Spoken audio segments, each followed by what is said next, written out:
Sa number 2,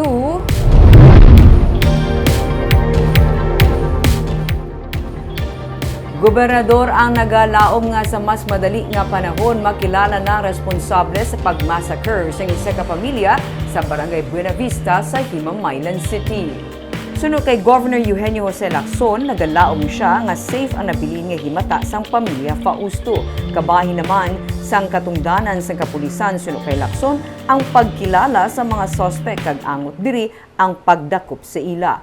Luyag man mahibaluan sang gobernador ang motibo sa pagpatay sa mag-asawa nga Emilda kag Rolly Fausto Miyerkules ang gabi. Upudan duha nila ka menor de edad nga kabataan sa ilang nga balay sa sitio Kankiling. Suno kay punong barangay Harry Higgins, mga 3 pa lamang kabulan nga nagapuyo ang pamilya sa Barangay Buenavista. Sila ang taga-Basay sa Negros Oriental kag hindi niya lubos nga kilala ang personalidad nila. Sinemana antes na tabo ang krimen, suno kay Higgins, nagpa-record sa barangay ang pamilya nga ginasaka sang army ang ilang nga balay. Pero suno sa kapitan, sang ilang nga ginusisa kung paano nila nahambal nga army ang nagasaka sa ilang nga balay, hindi man masaysay sang lubos sang pamilya. Sa tunga sang nagagwa nga balita sa karon suno sa kapitan, wala siya nagapati nga may kahilabtanan ang militar sa natabo. Hindi man niya masiling kung may labot man diri ang rebelding NPA. Yar na sa barangay Agisan ang mga bangkay sang pamilya kag ang lokal nga panguluhan sang Himamaylan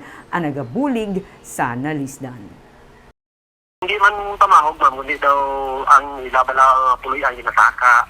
Ang ila to aligasyon may ginasaka kuno sa army. Sa ginapamangkot na sila namon kung tungkod din nga army, kung paano minabalaan nga army man, hindi ko magsalaksabat.